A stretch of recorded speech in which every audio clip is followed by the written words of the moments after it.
Hello friends, welcome to the CSC gate hub.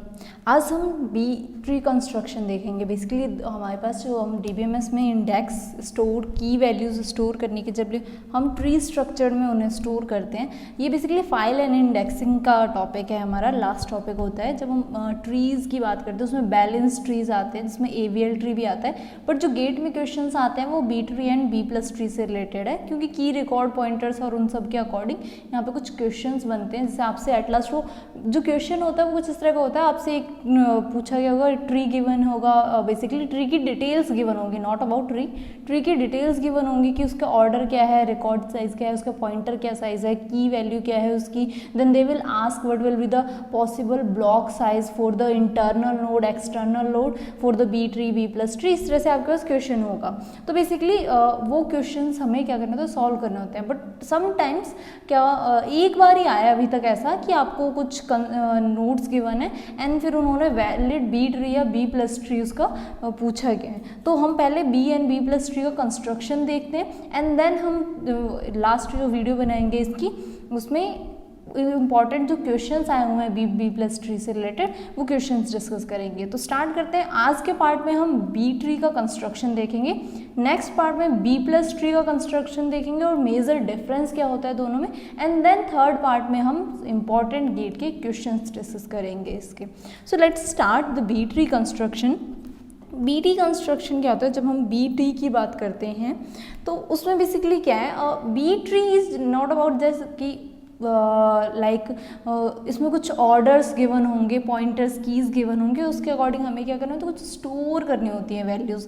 तो जो maximum child pointers में उस टर्म्स यूज़ होते हैं, child pointer, pointers, keys, record pointers. तो वो हम अभी जैसे जैसे मतलब फर्दर चाइल्ड बेसिकली क्या है, एक नोड है उसको देन डिवाइड करेंगे चाइल्ड में। Tree is basically what, first है we have a root, then we have child, then further child, and those childs के जो ऊपर के जो नोड्स हैं उन्हें पेरेंट बोलेंगे। लाइक दैट हमारे पास एक ट्री कंस्ट्रक्शंस होते हैं। तो जब हम बी ट्री की बात करते हैं तो वहाँ क्या, तो पॉइंटर्स यूज़ किए जाते हैं। तो जो चाइल्ड्स को पॉइंट आउट कर रहे होते हैं ना, वो चाइल्ड पॉइंटर्स होते हैं। तो मैक्सिमम चाइल्ड पॉइंटर किसी बी ट्री में हो सकते हैं ना, उसको एक एग्जांपल लेके चलते हैं P से। फॉर एग्जांपल अगर P maximum number of child pointers हैं तो उस केस में हमारा जो ट्री है उसका कंस्ट्रक्शन कुछ किस तरह से होगा, हम वो डिस्कस करेंगे। तो सबसे पहले तो हम क्या देखते हैं, नोड कंस्ट्रक्शन। आगे के पॉइंट्स भी हम देखेंगे। पहला है नोड किस तरह से कंस्ट्रक्ट होगा। तो नोड कंस्ट्रक्शन की हम बात करते हैं। It is a node construction. हमारे पास क्या है, P जो है वो ऑर्डर P है, जो गिवन ऑर्डर है क्वेश्चन में वो क्या है, P गिवन है। अभी हम क्वेश्चन लेंगे जिसमें ऑर्डर की एक वैल्यू गिवन होगी, वहाँ P के टर्म में नहीं गिवन होगा, वहाँ P = 4, 5 इस तरह से आपको वैल्यू गिवन होगी। हम यहाँ एग्जांपल लेके चल रहे हैं कि वो एक P ऑर्डर है। क्वेश्चन में कुछ भी हो सकता है, 4 हो सकता है, 3 हो सकता है, 5 हो सकता है, हम उसको P कंसीडर करके चल रहे हैं। तो उस केस में जब हम ब्लॉक के साइज की बात करते हैं, जो हमारा ब्लॉक होगा उसके लिए फॉर्मूला होता है। जो हमारे गेट के क्वेश्चंस आते हैं ना, उसमें बस हमें ये फॉर्मूला ही यूज़ करना होता है। तो बेसिकली जो फॉर्मूला होता है वो कुछ इस तरह से, जो आपको पॉइंटर ऑर्डर गिवन है वो P जो आपका गिवन है, multiply with child pointers plus P-1 keys plus RP। ये हमारा कंप्लीट फॉर्मूला होता है ब्लॉक साइज को फाइंड करने का, BS। ओके, कि हमें कुछ ऑर्डर गिवन है, P गिवन है, हम कैसे हमारे उसके ब्लॉक साइज को फाइंड आउट करेंगे। तो उसका फॉर्मूला ये होता है, जिसके न्यूमेरिकल्स हम थर्ड पार्ट में देखेंगे। यहाँ सिर्फ मैंने फॉर्मूला बताया और इस फॉर्मूले को हम यूज़ करेंगे जब हम क्वेश्चन सॉल्व करेंगे। इस पार्ट में हम कंस्ट्रक्शंस देख रहे हैं। तो इस फॉर्मूले बेसिकली ये क्या है, CP is what, child pointers, RP is what, record pointers. ये सब हमें क्वेश्चन में गिवन होंगे। B+ ट्री के क्वेश्चन ना बहुत सिंपल होते हैं, लिटरली बहुत सिंपल होते हैं। बस आपको उसमें जो क्वेश्चन की लैंग्वेज गिवन है उसमें से ये वैल्यूज फाइंड आउट करनी होती है। डेफिनेटली आपको इनमें से वैल्यूज मिलेंगी, ये सारी वैल्यूज आपके क्वेश्चन में होंगी। बस कभी कभी क्या होता है, क्वेश्चन में डायरेक्टली आपको child pointer, record pointers, keys के टर्म में ही वो गिवन है, तो आपको इस फॉर्मूले में वैल्यूज पुट करनी है एंड कैलकुलेट करके आपको फाइनल आपके ब्लॉक साइज का आंसर निकालना है। और लेकिन इन केस अगर आपको ये चीज़ थोड़ा सा मैनिपुलेट होके भी कभी कभी गिवन होते हैं तो आपको फाइंड आउट करना होता है कि हाँ ये रिकॉर्ड पॉइंटर है, ये की पॉइंटर है। तो उस तरह के क्वेश्चन हम डिस्कस करेंगे। अभी हम सिर्फ कंस्ट्रक्शन की बात कर रहे हैं। तो अगर पी ऑर्डर गिवन है हमारे पास तो बेसिकली उसमें क्या हो सकता है, हमारे पास यहाँ ब्लॉक्स बनते हैं। ये फर्स्ट ब्लॉक है, इसके साथ बी ट्री में क्या होता है, हमेशा की पॉइंटर एंड रिकॉर्ड पॉइंटर साथ में ही होता है। जहां हमारा ब्लॉक स्टोर है वहीं उसके साथ में की पॉइंटर एंड रिकॉर्ड पॉइंटर भी स्टोर रहेगा। और कितने ऑर्डर है हमारे पास, पी ऑर्डर्स हैं यहाँ पे। तो जितने भी ऑर्डर हैं उसके अकॉर्डिंग हमारे पास क्या उतने ही ब्लॉक्स होंगे और उसी के अकॉर्डिंग हमारे पास क्या होगा, key K P is for block इस ब्लॉक के लिए एंड आर पी इस ब्लॉक का रिकॉर्ड पॉइंटर। मतलब बी ट्री में क्या होता है, block pointers and record pointers ही हमारे साथ चलते हैं। ठीक है, तो ये कुछ इस तरह का हमारा क्या होता है, कंस्ट्रक्शन होता है। देन इनके फर्दर हम क्या करते हैं, इनके चाइल्ड्स में इनको ब्रेक करते हुए कंस्ट्रक्ट करते हैं, वो अभी हम कंस्ट्रक्शन में देखेंगे। अब बात आती है कि जो बी ट्री है उस केस में इंटरनल एक्सटर्नल लोड की अगर हम बात करें तो उस केस में क्या होगा। तो देखो बी ट्री में ना हमेशा एक ही फॉर्मूला अप्लाई होता है। आपके पास जब क्वेश्चन आएगा तो सिर्फ एक फॉर्मूला अप्लाई होगा, भले उन्होंने इंटरनल नोड का पूछा हो चाहे एक्सटर्नल नोड का पूछा हो। क्वेश्चन में डिफरेंस आता है जब बी प्लस ट्री के बारे में पूछा हो, वहाँ इंटरनल नोड के लिए अलग फॉर्मूला होता है एंड एक्सटर्नल नोड के लिए डिफरेंट फॉर्मूला होता है। तो अभी हम नोड्स की बात कर लेते हैं, मैक्सिमम नोड्स कितने आ सकते हैं। अगर हम इंटरनल नोड की बात कर रहे हैं, it means what, internal nodes कौन से हुए, अगर हमारे पास एक ट्री है, कुछ इस तरह से ट्री बना हुआ है हमारे पास, तो रूट को छोड़ के बाकी सबको हमें क्या इंटरनल नोड कंसीडर करके चलना है। ठीक है, तो एवरी इंटरनल नोड यानी कि एक्सेप्ट रूट एटलीस्ट यानी कि मिनिमम p/2 की सील वैल्यू जो बनेगी, जो यहाँ पे p हमें गिवन है उसके जस्ट हाफ करने के बाद जो सीलिंग, क्योंकि नॉट नेसेसरी कि p आपको हमेशा इवन वैल्यू गिवन हो। इन केस अगर p की वैल्यू 5 गिवन है, जब आप उसको 2 से डिवाइड करोगे तो you will get an decimal value जो कि क्या है 2.5 आएगी। तो उस केस में हम कभी भी ब्लॉक के साइज को इस तरह से नहीं डिवाइड कर सकते। हमें क्या करना होगा उस केस में, उसकी सीलिंग वैल्यू लेनी होती है। तो p/2 की सील वैल्यू अगर हम इंटरनल नोड की बात कर रहे हैं तो एटलीस्ट कितने p/2 चाइल्ड पॉइंटर्स बनेंगे।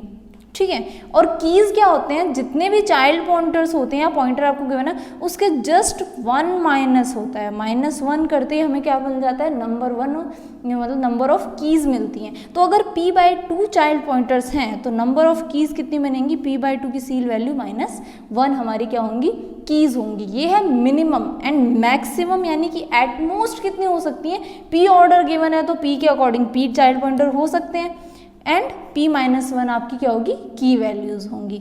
अगर हम अभी हमने किसकी बात की थी, इंटरनल यानी कि रूट की बात नहीं की थी। अब अगर हम रूट की बात करें तो रूट के हमेशा क्या होगा, रूट के एटलीस्ट 2 चाइल्ड तो होने ही चाहिए। मतलब जब हम बात करेंगे उसके फर्दर डिवाइड करने की, तो ये रूट है तो इसके मिनिमम 2 चाइल्ड पॉइंटर्स तो बनने ही चाहिए। मतलब एटलीस्ट यहाँ पे 2 चाइल्ड पॉइंटर्स, इधर पॉइंटर्स आएंगे तो ये कम से कम 2 चाइल्ड पॉइंटर्स तो इसके होने ही चाहिए। और अगर 2 चाइल्ड पॉइंटर है तो -1 करते एक की कितना होगा, 1 की हो जाएगा। एंड एट मोस्ट कितने हो सकते हैं, p चाइल्ड पॉइंटर्स होते हैं, जो आपको गिवन है ऑर्डर p उतने हो सकते हैं और p-1 आपके क्या होंगे, फिर कीज होंगी। Okay, and every leaf node must be at the same level. जो बी ट्री होता है उसमें जितने भी लीफ नोड्स हैं वो क्या होते हैं, सेम लेवल पे आएंगे। तो ये बेसिक होती है कुछ थ्योरी। हम थ्योरी पे ज़्यादा टाइम नहीं लगाएंगे क्योंकि गेट में थ्योरी से रिलेटेड क्वेश्चंस नहीं आते हैं। डायरेक्टली हम क्या करते हैं, मूव करते हैं न्यूमेरिकल की तरफ। बस हमें इन चीज़ों का थोड़ा ध्यान रखना होता है जब हम ट्री कंस्ट्रक्ट कर रहे होते हैं। दैट्स वाई ये इंपॉर्टेंट चीज़ें मैंने यहाँ पर डिस्कस की। सो डायरेक्टली हम क्वेश्चन लेते हैं हमारा और बी ट्री का कंस्ट्रक्शन स्टार्ट करते हैं। तो यहाँ एक क्वेश्चन है जिसमें हमें इन्होंने कहा है construct a B tree with order p4, यानी कि p की वैल्यू क्या गिवन है, 4 गिवन है अब हमें। और इसमें हमें क्या मतलब, ये मैक्सिमम चाइल्ड पर नोड होता है। बेसिकली p जो हमें होता है वो ऑर्डर होता है, जिसे हम ऑर्डर बोलते हैं। नॉट नेसेसरी आपको p दें, ये यहाँ तो p कभी कभी क्वेश्चन में आपको p के टर्म में दे दें, अदरवाइज यहाँ वो ऑर्डर लिखेंगे विद ऑर्डर, विद ऑर्डर 4, इस तरह से भी गिवन होगा। तो ऑर्डर जो होता है ना वो हम p में अज्यूम करते हैं, दैट्स वाई यहाँ मैंने p4 लिखा है। ठीक है, अब हमारे पास p4 है मैंने क्या बताया था, अगर हमारे पास p की वैल्यू जितनी भी गिवन है तो k जो हमारी की है वो क्या होती है, p-1 होती है। तो जितना हमें ऑर्डर गिवन है उसके -1 कीज़ हम स्टोर कर सकते हैं। कीज़ ये हैं जो हमें क्वेश्चन में गिवन है, the following sequence of keys. In keys को हमें क्या करना है, बी ट्री में स्टोर करवाना है। अगर हमें ऑर्डर 4 गिवन है तो हम कितनी कीज़ स्टोर करवा सकते हैं, p-1 यानी कि 3 वैल्यूज़ हम स्टोर कर सकते हैं, ताकि हमारे पास जो ऑर्डर आए वो क्या है, 4 आए। ओके, तो अब हमारा स्टोरेज किस वे में हो रहा था, यहाँ पे इन्होंने p की वैल्यू 4 दी है, इट मीन्स व्हाट, b1, इसके साथ क्या आएंगे, key pointer and record pointer k1 r1, then b2 k2 r2, then b3, इसके साथ में k3 r3, and at last 4 हैं तो उतने ही ब्लॉक्स b4 और इसके की पॉइंटर्स k4 r4। ये बेसिकली हमारा नोड बनेगा। जब हमारे पास ऑर्डर क्या गिवन हो, p=4 गिवन हो, तो हमारा जो नोड बनेगा वो कुछ इस तरह से बनेगा, जहाँ पे k क्या है, की पॉइंटर है, और r क्या शो कर रहा है, रिकॉर्ड पॉइंटर्स को शो कर रहा है। ये अभी आपको कंस्ट्रक्शन के टाइम पे इन की पॉइंटर रिकॉर्ड पॉइंटर्स में आपको सिर्फ की पे ध्यान देना है, बाकी पे नहीं ध्यान है। ये की और रिकॉर्ड पॉइंटर्स काम आते हैं जब आपको गेट का क्वेश्चन सॉल्व करना होता है, वहाँ पे आपको फॉर्मूले में की pointer, record pointer, block pointers given होते हैं और ब्लॉक का साइज निकालना होता है, तो वहाँ इनकी नीड पड़ती है। दैट्स व्हाई मैं इसको यहाँ पे स्ट्रक्चर में शो कर रही हूँ किस तरह से होता है। अब हम डायरेक्टली क्या करते हैं, स्टार्ट करते हैं हमारा क्वेश्चन का कंस्ट्रक्शन। वैल्यूज़ में यहाँ अगेन लिख लेती हूँ, 10, 30, 20, 40, 15, 25, 35, 12, 18, 50 and 45. These are the keys given in our question and we have to put these keys in, or we have to store these keys into B tree. तो start करते हैं। P की value है 4, यानी कि K क्या होगा हमारा, 3 होगा। मतलब हम कितनी वैल्यूज स्टोर कर सकते हैं, 3 वैल्यूज स्टोर कर सकते हैं। और जो बी ट्री में स्टोरेज होगी वो किस में चलेगी, असेंडिंग ऑर्डर के फॉर्म में चलेगी। यानी कि सबसे पहले मैंने क्या किया, मेरे पास अब हमारे पास ब्लॉक्स कितने बनेंगे, यहाँ हम कीज़ स्टोर कर रहे हैं। अभी हम रिकॉर्ड्स की बात नहीं करेंगे क्योंकि यहाँ हमें नीड नहीं है।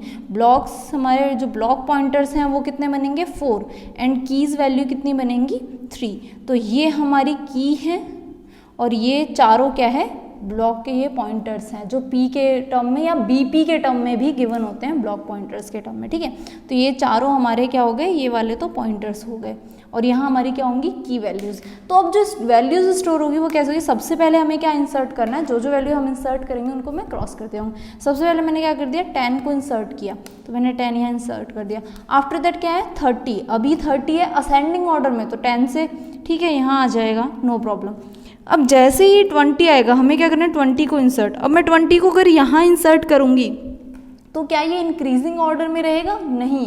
दैट्स वाई उस केस में क्या होगा, ये 20 ये जो 30 है रिप्लेस होगा 20 से, एंड देन यहाँ पे 30 शिफ्ट होगा। मतलब जो आपके बी ट्री है उसमें जो B tree, even B plus tree भी जो है उसमें हमेशा जो आपका स्टोरेज होगा ना कीज़ का, वो कैसे होगा, इंक्रीजिंग ऑर्डर में या असेंडिंग ऑर्डर में ही होगा। तो ये चीज़ आपको हमेशा ध्यान रखनी है कि आपको जो वैल्यूज स्टोर करनी है वो हमेशा असेंडिंग ऑर्डर में ही स्टोर करनी है, ताकि जब हम उसमें ब्रेक करेंगे तो हमारे पास मिड वैल्यूज इजीली मिल जाएं, ठीक है। Basically mid values is not about कि वैल्यू के बेसिस पे है, बट स्टिल यहाँ जो बी ट्री है उसका स्टैंडर्ड यही है कि वो क्या किस में करेगा, इंक्रीजिंग ऑर्डर में। क्यों, क्योंकि देखो जो हमारी नॉर्मली हम जब बाइनरी ट्रीज की बात करते हैं तो क्या होता है, लेफ्ट साइड में स्मॉल वैल्यूज आती हैं और राइट साइड में क्या आती है, ग्रेटर वैल्यूज आती हैं। तो यहाँ पे भी जब हम ब्रेक करेंगे, अगर हमने उसको असेंडिंग ऑर्डर में नहीं रखा तो ब्रेकिंग के टाइम पे इट माइट पॉसिबल कि लोवेस्ट जो लोअर वैल्यू है वो राइट साइड में चली जाए और रूट हमारा क्या बन जाए, ग्रेटर वाला हो, तो वो चीज़ क्या आती है, कन्फ्लिक्ट कर जाती है। दैट्स वाई यहाँ पे स्टोरेज जो होगा वो हमेशा किस में होगा, इंक्रीजिंग फॉर्म में होगा, ठीक है।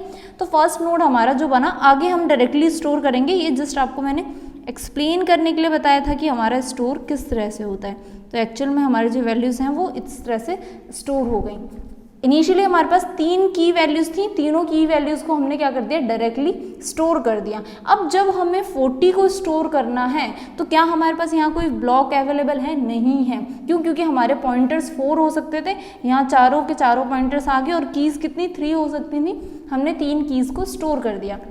अब हमारे पास यहाँ क्या है, स्पेस अवेलेबल नहीं है, then what we have to do, we have to do split operation. अब हम इस केस में क्या करेंगे, स्प्लिट ऑपरेशन परफॉर्म करेंगे। और स्प्लिट ऑपरेशन किसके अकॉर्डिंग होता है, मिड फाइंड करके करेंगे। हम क्या करेंगे, मिड फाइंड करेंगे। अब हमारे पास क्या है 10, 20, 30 और कौन सी वैल्यू हमें स्टोर करनी है, 40 को अब हमें स्टोर करना है। तो इसको मैं यहाँ लिखूंगी और फिर मैं क्या करूँगी, इसके अकॉर्डिंग मिड फाइंड करने की कोशिश करूँगी। तो मिड क्या हो सकता है, ऑब्वियसली कितने नंबर ऑफ एलिमेंट्स कितने हैं, 4 divide by 2 that is what 2। यहाँ पे ये होगा। अब यहाँ पे जब मैं मिड की बात करूँ तो इट माइट पॉसिबल मैं इस वैल्यू को मिड ले लूँ या इस वैल्यू को। अगर हमारे पास यहाँ पर ऑड वैल्यूज होती तो हमें डायरेक्टली पता था कि हम बीच वाली वैल्यू को पिक कर लेते हैं। फॉर एग्जांपल यहाँ 5 एलिमेंट्स होते हैं तो यहाँ 30 हमें फिक्स था कि हमारा क्या आएगा, मिड आएगा। अब इस केस में हमारा मिड डिसाइड होना वो नहीं है, पॉसिबल नहीं है कि मिड क्या बनेगा। इट माइट पॉसिबल 20 बन जाए, इट माइट पॉसिबल 30। क्यों, क्योंकि ये दोनों ही मिड में आ रहे हैं, हमारे ये दोनों ही एलिमेंट्स क्या हैं, मिड में हैं। तो अब आपके ऊपर डिपेंड कर रहा है कि आप किसके बेसिस पर स्प्लिट करो।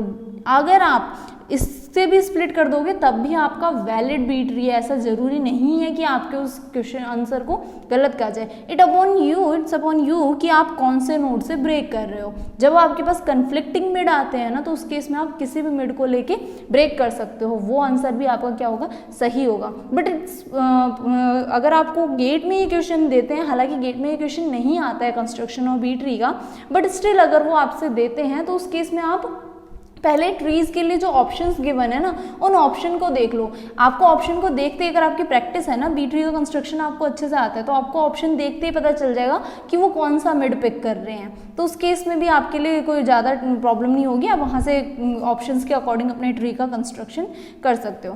तो फॉर एग्जाम्पल मैं मिड किसको 20 को मिड लेके और ब्रेक कर रही हूँ, तो अब मैंने क्या किया, यहाँ से स्प्लिट किया। स्प्लिट करूँगी तो 20 को मैंने क्या किया है, अब मिड पॉइंट लिया है, तो जो हमारा मिड पॉइंट होता है ना वो क्या बनता है, पेरेंट बनता है। जिसे हम मिड लेते हैं वो हमारा क्या बनेगा, पेरेंट बनेगा। तो इसको अब मैं क्या कर रही हूँ, स्प्लिट कर रही हूँ। स्प्लिट करने के बाद देखो ऑर्डर हमारा वही रहेगा, हमारे पास अभी भी क्या रहेंगे, ब्लॉक पॉइंटर्स 4 रहेंगे और की वैल्यूज क्या रहेंगी, 3 की वैल्यूज रहेंगी। ओके, तो अब हमारा 20 यहाँ आ जाएगा और ये जो 10 है ये ब्रेक होके लेफ्ट साइड में आ जाएगा और ये जो 30 है ये राइट साइड में आ जाएगा। तो यहाँ से ये जो पॉइंटर है अब ये पॉइंट करेगा हमारे लेफ्ट साइड के एलिमेंट को और ये वाला राइट साइड के एलिमेंट को वो करेगा। तो सबसे पहले क्या स्टोर है हमारे पास 10 एंड देन फर्दर जो भी वैल्यूज़ हमारी आती हैं हम वो स्टोर करते जाएंगे। ओके, यहाँ पे भी मैंने 3 बना दिया और ये पॉइंट करेगा जो हमारा राइट साइड में मूव हुआ है उस वैल्यू को, यानी ब्रेक होने के बाद कहाँ पे वो चीज़ गई है, यहाँ आएगा हमारा 30, ये पॉइंट करेगा यहाँ पे जहाँ अब हमारा नया एलिमेंट आएगा। ओके, और ये ब्रेक हुआ था किसके लिए, इस 40 के लिए। तो यहाँ क्या आ जाएगा हमारा 40 और हमने क्या कर दिया 40 को इंसर्ट कर दिया है तो मैंने सीक्वेंस में से कट कर दिया। ओके, अब हमें क्या इंसर्ट करना है 15। नाउ सी 15 को इंसर्ट करने के लिए इतना हमने कंप्लीट कर दिया। अब हमारे पास ये प्रेजेंट ट्री जो है वो ये वाला है। ओके, अब इसमें हमें 15 इंसर्ट करना है। सबसे पहले हम रूट नोड पे चेक करेंगे। कभी भी इंसर्शन जो होती है ना वो किस पे होती है, चाइल्ड नोड के अकॉर्डिंग ही होती है, रूट नोड पे डायरेक्टली नहीं होती है। रूट नोड पे कौन से नोड आएंगे, जो यहाँ से अब स्प्लिट होते जाएंगे। जैसे हमने ये स्प्लिट किया वैसे ही फर्दर जो स्प्लिट होंगी वो वैल्यूज रूट नोड में आएंगी। डायरेक्टली इंसर्शन रूट नोड में नहीं होता है। स्टिल अगर आप बाइनरी ट्री के फॉर्म में चलना चाहो जिसमें हमारा मतलब वो जो वो स्ट्रेटेजी होती है उसमें क्या है, हमारी वैल्यू क्या है 15 is less than with what 20, तो डेफिनेटली किस साइड जाएंगे हम, लेफ्ट साइड में जाएंगे। देन यहाँ पे क्या स्टोर्ड है ऑलरेडी 10 के बाद हमें क्या 15 स्टोर करना है। अगर यहाँ वैल्यू फॉर एग्जांपल 9 होती तो ये 10 यहाँ शिफ्ट होता और 9 यहाँ स्टोर होता। क्यों, क्योंकि बी ट्री किस तरह से स्टोर करता है, असेंडिंग ऑर्डर में स्टोर करता है। लेकिन अभी हमारे पास क्या है 15 है, 15 is greater than with what 10, means what 10 is less than with 15, तो 15 यहाँ डायरेक्टली स्टोर हो जाएगा। तो हमने क्या कर दिया 15 को स्टोर कर दिया। अब नेक्स्ट वैल्यू आती है 25 अगेन अब हमें कहाँ करना है, स्टोर करना है। अब 25 क्या है हमारा, ग्रेटर है 20 से, तो डेफिनेटली हम किस साइड मूव करेंगे, राइट साइड में मूव करेंगे। अब हमें क्या करना है, 25 को स्टोर कराना है। Now 30 is greater than 25, 30 is not less than 25। Okay, तो उस केस में अब हमें क्या करना पड़ेगा, इनको आगे शिफ्ट करना पड़ेगा एंड देन हम क्या करेंगे, 25 को स्टोर कराएंगे। तो ये क्या होगा, 30 हमारा रिप्लेस हो जाएगा किससे, let me use different pen, 30 हमारा रिप्लेस होगा 25 से, तो यहाँ क्या वैल्यू आएगी 25, ये 40 रिप्लेस होगा किससे, 30 से, एंड देन यहाँ क्या आ जाएगा हमारे पास 40।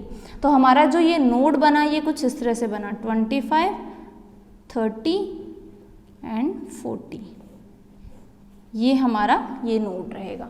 ठीक है, तो अभी हमारे पास क्या क्या वैल्यूज आ गई, 25, 30 एंड 40। अब हमने 25 को भी स्टोर कर दिया, सो इसे भी रिमूव कर देते हैं। अब नेक्स्ट वैल्यू हमें क्या इंसर्ट करनी है, 35, 20 से ग्रेटर है, इट मीन्स राइट साइड आएंगे।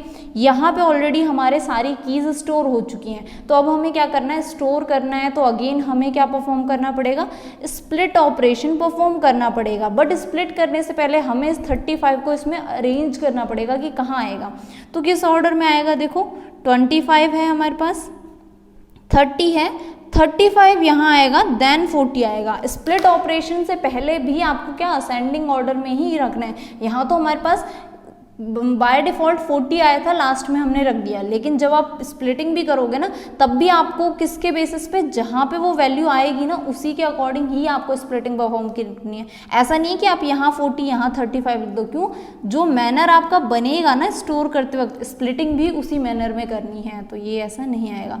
नाउ अगेन सेम केस है, नंबर ऑफ एलिमेंट्स क्या है 4, यानी कि मिड हमारा ये भी हो सकता है और ये भी हो सकता है। नाउ सेम जैसे मैंने यहाँ पहले वाले को मिड लिया था, यहाँ पे भी मैं क्या करती हूँ 30 को मिड ले लेती हूँ। इट मीन्स व्हाट, 30 अब हमारा क्या बनेगा, पेरेंट बनेगा इन नोड्स के लिए। तो 30 क्या होगा, अब ब्रेक होगा। अब ये जो 30 है, ऐसा नहीं है कि आप इसको इस तरह से बना दो, यहाँ 30 देन यहाँ पे आपका 25, यहाँ पे 35 और यहाँ 45, इस तरह से नहीं बनाना है आपको इसको ब्रेक करके। ये जो 30 है ना, जब ये ब्रेक होके ऊपर शिफ्ट होगा, यहाँ पेरेंट बनेगा, तो ये कहाँ जाएगा, इस पेरेंट में। क्यों, क्योंकि यहाँ हमारे पास देखो अभी भी स्पेस अवेलेबल है, हमारा पेरेंट नोड अभी तक फिल नहीं हुआ है। तो जब ये ब्रेक होंगे ना चाइल्ड पॉइंटर्स, यानी कि चाइल्ड में जो कीज हैं ये ब्रेक होंगे, तो ये ब्रेक होके कहाँ, पेरेंट में जाएंगे। जब तक पेरेंट में स्पेस अवेलेबल है तब तक ब्रेक होके वो कहाँ जाएंगे, पेरेंट में जाएंगे। इट मीन्स व्हाट, ये 30 कहाँ जाएगा, यहाँ 20 के राइट साइड में जाएगा। तो इस स्प्लिटिंग के बाद हमारे पास जो ट्री बनेगा वो क्या बनेगा,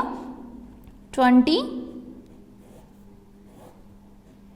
30 एंड एक स्पेस अभी भी अवेलेबल है हमारे पास, ये हमारे पास ऑलरेडी कंस्ट्रक्ट हो रखा था, 10, 15 एंड देन यहाँ अब हमारे पास क्या आएगा, 25 और बाकी के स्पेस रहेंगे हमारे पास। जितने भी आपके पास कीज वैल्यूज है ना वो साथ में आप पहले से ही ड्रॉ करते हुए चलना, ताकि जब आप नेक्स्ट वैल्यू इंसर्ट करो तो इट माइट पॉसिबल आप गलती से फिर अगेन ब्रेक कर दो या इंसर्ट करते जाओ। तो ये पहले से ही बॉक्स कंप्लीट बनाते रहना ताकि वो कन्फ्यूजन ना हो। एंड देन यहाँ क्या आएगा आपके पास, क्या वैल्यू स्टोर हुई थी, 35, 40 एंड अभी एक की वैल्यू और आ सकती है। तो इस ब्रेक के बाद हमारे पास जो नया ट्री है, let me right the step, ये हमारा स्टेप 1 था।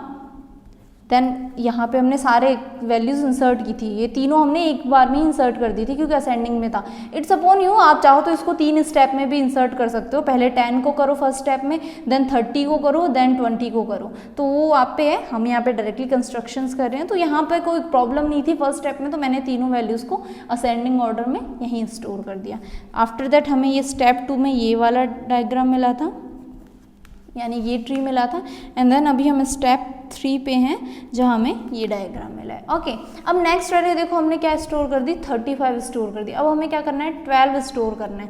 तो 12 क्या है, यहाँ आएगा, देखो 20 से लेस है, 10 एंड 15 के बीच में आएगा 12। तो इट मीन्स व्हाट, ये जो 15 है ये शिफ्ट होगा, यहाँ आएगा 12 और ये हो जाएगा हमारा 15। अब हमने क्या कर दिया, 12 को भी इंसर्ट कर दिया है। अब नेक्स्ट हमें क्या करना है, 18 इंसर्ट करना है। 18 लेस है किससे, 20 से, तो हम कहाँ आएंगे, इस तरफ। अब हमारे जो वैल्यूज़ आएंगी वो क्या बनेंगी, 10, 12, 15 एंड 18, पर ये 18 यहाँ स्टोर नहीं हो सकता है, क्यों? क्योंकि हमारी वैल्यूज़ जो थी वो क्या हो गई हैं, ऑलरेडी फिल हो चुकी हैं, मतलब कि यहाँ जितने स्पेसेस थे वो फिल हो गए। तो अगेन हम क्या करेंगे, स्प्लिट ऑपरेशन परफॉर्म करेंगे।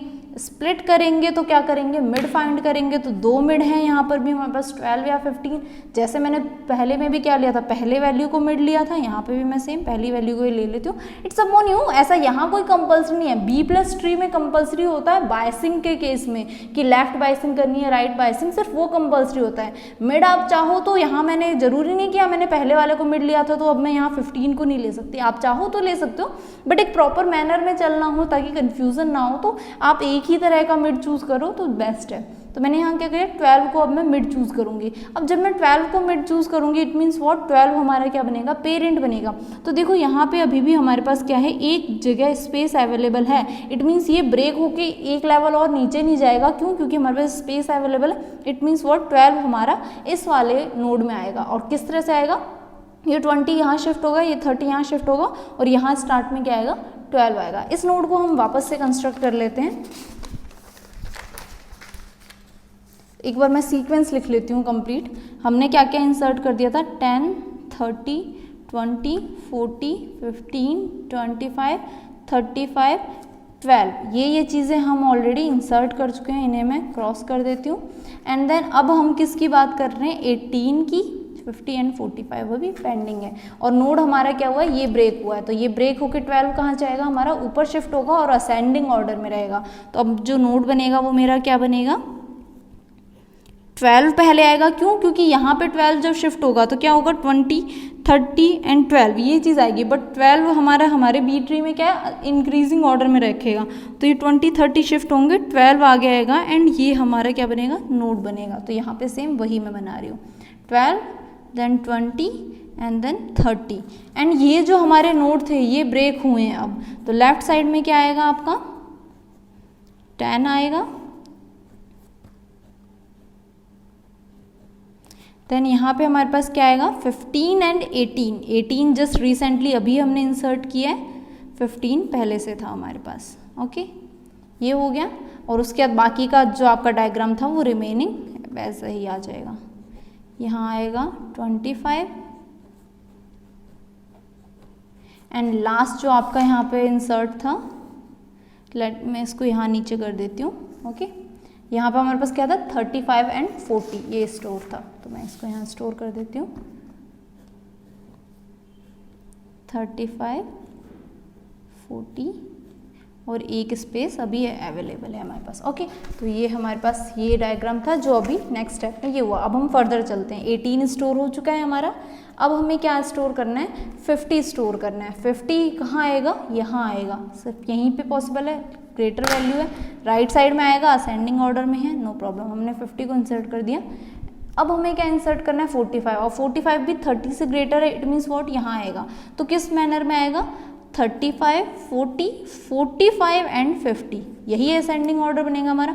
अब मिड क्या होंगे हमारे पास, ये 2 मिड बनेंगे। ये 2 मिड है, मैं ये वाला पिक करती हूँ, तो इट मीन्स क्या, ये ब्रेक होके कहाँ आएगा, टॉप पे। लेकिन अब यहाँ पे स्पेशल केस यहीं आ रहा है, देखो अब आपके पास यहाँ टॉप पे भी जो है वहाँ कोई भी क्या नहीं है, स्पेस अवेलेबल नहीं है। तो जब ये 40 यहाँ शिफ्ट होगा तो उस केस में आपके पास यहाँ क्या सीक्वेंस बनेगी, 12, 20, 30, 40। अगेन आपके पास 4 आए, इट मीन्स व्हाट, यहाँ से भी आपको मिड पिक करना पड़ेगा। तो मैं क्या पिक करूँगी, 20 को मिड पिक करके एंड देन क्या करूँगी, ब्रेक करूँगी। देखो हम कब तक ऊपर उसे शिफ्ट करेंगे, जब तक कि हमारा क्या ना हो जाए, जो ये फिल ना हो जाएगा तब तक हम इंसर्ट करेंगे। लेकिन जब ये फिल हो जाएगा उस केस में हमारा क्या होगा, अगेन स्प्लिट ऑपरेशन होगा। एक और नहीं होगा, देखो एक स्प्लिट कहाँ परफॉर्म हुआ, यहाँ परफॉर्म हुआ, और दूसरा स्प्लिट कहाँ परफॉर्म होगा, यहाँ परफॉर्म होगा। और इन स्प्लिटिंग की वजह से क्या आएंगे, हमारे पास कुछ चेंजेस आएंगे। तो देखो वो क्या होंगे।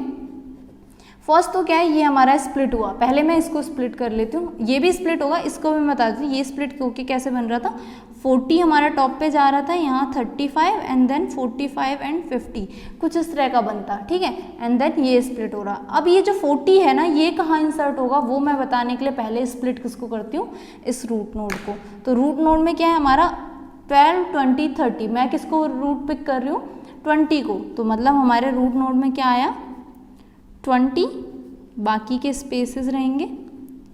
एंड 20 के लेफ्ट साइड वाला हमारा क्या बनेगा, अब लेफ्ट चाइल्ड बनेगा। 12 बाकी स्पेसेस, ओके। एंड देन यहाँ पे राइट में क्या था 30, तो ये राइट में हमारे क्या पॉइंट करेगा 30 को, ओके। ये स्प्लिट हुआ हमारा रूट नोड। अब इसके बॉटम में क्या आ रहा था हमारे पास, ये देखो कौन सी वैल्यू पॉइंट हो रही थी 30 के राइट में जो पॉइंटर था, यहाँ से कौन सा पॉइंट हो रहा था, ये वाला पॉइंट हो रहा था। और यहाँ हमारा स्प्लिट होके क्या बना, ये 40, 35, 45, 50। अब इस केस में देखो, अगर मैं यहाँ बॉटम में रख के 40 को देन यहाँ पे 25, 35 और यहाँ रखूँ तो क्या ये वैलिड ट्री बनेगा। मैंने क्या बोला, जब तक हमारे पास पेरेंट में स्पेस अवेलेबल है तब तक नीचे अगेन ब्रेक वाली वैल्यू नहीं आएगी। ये कहाँ शिफ्ट होगा, पेरेंट के साथ शिफ्ट होगा। जो स्प्लिट हुआ है वो किसके साथ शिफ्ट होता है, पेरेंट के साथ। अब जब यहाँ इसके राइट हैंड साइड वाला स्प्लिट हुआ, जैसे हम अभी प्रीवियस एग्जांपल में कर रहे थे, ये जब स्प्लिट हो रहे थे तो ये कहाँ जा रहे थे, देखो जब ये इनिशियली स्प्लिट हुआ यहाँ 30 कहाँ हुआ शिफ्ट, पेरेंट में स्पेस अवेलेबल थी तो 20 के साथ 30 आया। तो सेम अगेन जब मैं इसमें चाइल्ड में ब्रेक परफॉर्म कर रही हूँ, स्प्लिट परफॉर्म कर रही हूँ, तो जो स्प्लिट होगा वो कहाँ जाएगा, पेरेंट में जाएगा। तो पेरेंट क्या है, ये 30 वाला, और यहाँ स्पेस अवेलेबल है, इट मीन्स व्हाट 40 कहाँ आएगा आपका, यहाँ आएगा 40। एंड इसके हिसाब से आपका ये ट्री कंस्ट्रक्ट होगा जो भी आपने बनाया है। क्या वैल्यू थी यहाँ पे 35 लेफ्ट साइड में आ रहे थे, बाकी के ब्लॉक्स आपके क्या रहेंगे, एम्प्टी रहेंगे। एंड राइट साइड में क्या आ रहे थे आपके 45 एंड 50, तो यहाँ क्या आ जाएगा 45, 50 एंड एक स्पेस अभी एम्प्टी है। बाकी का ट्री हमारा एज इट इज रहेगा जो हमने यहाँ बनाया था। 12 थे, 12 के लेफ्ट साइड में हमारा क्या था 10 था। 12 के लेफ्ट साइड में मैंने क्या कर दिया यहाँ पे 10 को, चेंजेस वहीं आएंगे जहाँ स्प्लिट हो रहा है। बाकी का ट्री आपका वैसा ही रहेगा जैसा कि पहले था, 15, 18 एंड एक स्पेस फ्री। तो ये हमारा क्या बनेगा, फाइनल ट्री बनेगा बी ट्री के अकॉर्डिंग। क्यों, क्योंकि इतनी वैल्यूज थी, हमने ये देखो 50 एंड 45 यही हमने इंसर्ट कर दिए। अब हमारे पास जो फाइनल ट्री बना, ये जस्ट एग्जांपल के लिए था, हमारा जो फाइनल ट्री बना, मैं एक बार फिर इस पूरे ट्री को क्लियर यहाँ पे बना देती हूँ। रूट नोड हमारा क्या है, अब 20 हमारा रूट नोड है।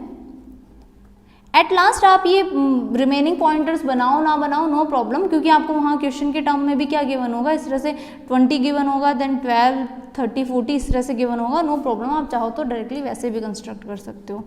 यहाँ आपके पास लेफ्ट साइड में आया है 12, ओके। नेक्स्ट यहाँ राइट में आया है आपका 30, 40, देन 12 के लेफ्ट साइड में है 10 एंड देन 12 के राइट साइड में जो आपका यहाँ से पॉइंट हो रहा था वो आएगा 15, 18 एंड यहाँ पर एक स्पेस। एंड देन 30 के लेफ्ट साइड में जो पॉइंट हो रहा था वो था, ये थोड़ा सा स्ट्रक्चर चेंज हो गया, लेफ्ट पॉइंटर है ये। एंड देन 30 के राइट साइड में आपका क्या आ रहा था यहाँ पे 35, यहाँ आ जाएगा 35 एंड 40 के राइट हैंड साइड में आपके क्या आ रहा था 45, 50 एंड एक स्पेस और रहेगा एक और की के लिए, ठीक है। तो ये हमारा क्या बना है, कंप्लीट बी ट्री बना है, जो हमें क्वेश्चन में कीज गिवन थे उसके लिए ये हमारा कंप्लीट क्या होगा, बी ट्री होगा। एंड जो इसकी एक्चुअल रिप्रेजेंटेशन होती है ना वो इस तरह से होती है, आपके सारे के सारे नोट्स जो होते हैं ना, जो कीज गिवन है वो आप यहाँ लिखोगे। पहले क्या आया 10, देन उसके बाद जो भी की और रिकॉर्ड पॉइंटर्स हैं, फिर उसके बाद क्या है 12, देन की और रिकॉर्ड पॉइंटर्स हैं, देन क्या आएगा 15। क्यों, क्योंकि हमारा असेंडिंग और देखो सीक्वेंस हमारा किस मैनर में था, मिक्स्ड था, जबकि जो स्टोरेज है वो किस फॉर्म में चलेगा, असेंडिंग ऑर्डर के फॉर्म में। तो सबसे पहले हम लीफ से स्टार्ट करते हैं, क्या है 10, देन उसके बाद इसका पेरेंट क्या है 12, देन इसका राइट चाइल्ड क्या है 15। बेसिकली हम क्या कर रहे हैं, ट्रैवर्सिंग कर रहे हैं, इसके की पॉइंटर्स रिकॉर्ड पॉइंटर्स जो भी आने हैं 15, 18, देन यहाँ हमारे पास इसका राइट खत्म हो गया, इट मीन्स अब हम किस पे जाएंगे, पेरेंट, क्या आएगा 20। अब पेरेंट का लेफ्ट देखेंगे, लेफ्ट हम ऑलरेडी खत्म करके आ चुके हैं, तो अब हमें किस पे जाना है, राइट पे। हम basically bottom to top traverse कर रहे हैं, इट मीन्स व्हाट, हम लेफ्ट को कंप्लीट करके आए हैं, अब हमें राइट देखना है। तो राइट हैंड साइड में आए तो क्या मिला हमें 30। अब 30 का पहले हम क्या देखेंगे, लेफ्ट 30 रूट है, मतलब पेरेंट है, हम पहले उसे नहीं इंसर्ट करेंगे। अब हम किसकी तरफ जाएंगे, क्यों, क्योंकि इसका लेफ्ट चाइल्ड है। अगर लेफ्ट चाइल्ड नहीं होता तो हम डायरेक्टली पेरेंट को ट्रैवर्स करके राइट में आते। लेफ्ट है तो पहले हम लेफ्ट को ट्रैवर्स, बेसिकली हम क्या कर रहे हैं यहाँ पे, लीफ रूट राइट वाला जो होता है ना, हम वो मेथड फॉलो कर रहे हैं। तो पहले हम किसको ट्रैवर्स करेंगे, लीफ को। तो लीफ क्या है हमारा 25, लेफ्ट साइड में है जो, basically not leaf left. Then root में हमारे पास क्या है 30, एंड देन इसका अगेन हमारे पास क्या है, राइट चाइल्ड है। तो क्या करें हम, left root and right, root हमने लिख दिया, राइट क्या है हमारा यहाँ पे 35, तो हमने यहाँ 35 लिख दिया। अब इसका फर्दर कोई और चाइल्ड नहीं है, इट मीन्स हम कहाँ जाएंगे, ये क्या था, लेफ्ट चाइल्ड था 40 का, इट मीन्स अब इसके अकॉर्डिंग रूट क्या बना 40, एंड रूट के बाद अब हमें क्या करना है, राइट। तो 45 एंड देन 50। तो ये बेसिकली ट्रैवर्सल होगा। अब देखो, अब जो हमारे पास स्टोरेज है वो किस तरह से है, असेंडिंग ऑर्डर यानी कि इंक्रीजिंग ऑर्डर में होगा, एंड देन उसके अकॉर्डिंग अब हमारे क्या होंगे, यहाँ पे पॉइंटर्स बिल्ड होंगे। ये यहाँ पॉइंट करेगा, ये यहाँ पे पॉइंट करेगा, ये यहाँ करेगा, ये यहाँ पे करेगा, ये 20 यहाँ पॉइंट करेगा, 25 पहले 25 पॉइंट करेगा, देन ये हमारा 30 यहाँ पॉइंट करेगा, देन ये 35 पॉइंट करेगा, देन ये 40 पॉइंट करेगा, एंड देन 45 एंड 50। इस तरह से हमारा फाइनली जो पॉइंटर्स एस्टेब्लिश होते हैं वो इस तरह से होते हैं बी ट्री में। तो ये होता है स्टैंडर्ड वे बी ट्री में स्टोर करने का। तो यहाँ नंबर ऑफ ब्लॉक्स कितने बने, अगर हम बात करें नंबर ऑफ ब्लॉक्स की, तो कितने ब्लॉक्स थे, 1 2 3 4 5 6 7 8, ये हमारे कितने हैं, ब्लॉक्स बने हैं। And number of index nodes की बात करें हम, इंडेक्स नोड्स की बात करें, बेसिकली ब्लॉक्स ये 1 2 3 4 5 6 7 8 9 10 11, ये वाले हमारे जो वैल्यूज स्टोर्ड हैं उनकी बात करनी है हमें। ये कहाँ है, 1 2 3 4 5 6 7 8 9 10 एंड 11 नंबर ऑफ ब्लॉक्स हमारे यूज़ हुए हैं बेसिकली जब हम ब्लॉक्स की बात करें। And number of index nodes, कितने नोड्स आपके इंडेक्स नोड बने हैं, तो यहाँ कितने नोड्स हैं जो आपके इंडेक्सिंग यानी कि पॉइंटिंग कर रहे हैं, वो हैं 5 नोड्स। ओके, तो ये आपका फाइनल आंसर बनेगा बी ट्री के कंस्ट्रक्शन का। गेट में बी ट्री के कंस्ट्रक्शन पे क्वेश्चन नहीं आते हैं, बहुत ही रेयर है कि उस पर क्वेश्चन आए। बी ट्री से रिलेटेड इंटरनल एक्सटर्नल नोड के क्वेश्चंस डेफिनेटली आते हैं, बट वो समझने से पहले बी ट्री का कंस्ट्रक्शन भी आना चाहिए। दैट्स वाई ये हमने बी ट्री कंस्ट्रक्शन सीखा था। अगर इसमें कोई भी कन्फ्यूज़न है, स्प्लिटिंग में कन्फ्यूज़न है, देन हम मर्ज कैसे कर रहे हैं पेरेंट में स्प्लिट करने के बाद, अगर कोई भी डाउट है then you can ask me in the comment section. Thank you so much for watching this video.